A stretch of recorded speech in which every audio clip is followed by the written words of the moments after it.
I don't know that I would ever not have Westie in my life. I'm not kidding. Westies are the besties. They're just all personality, and when they love you hard. It's enough. They get very excited. They see the leashes come out. They know it's that time, and it's kind of our time. When we get back home, it's time for a little brekkie, and then it's nap time. I mean, God, they have the life.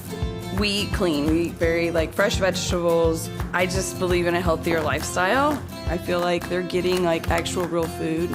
I like the way that they have a variety of flavors.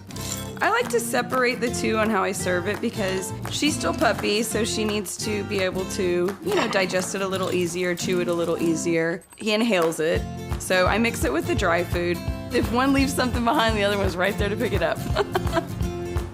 I think I want to give it back to him by taking care of him, giving him the best, treating him right, doing the things that I know that makes him happy, because he makes me happy. It's unconditional love.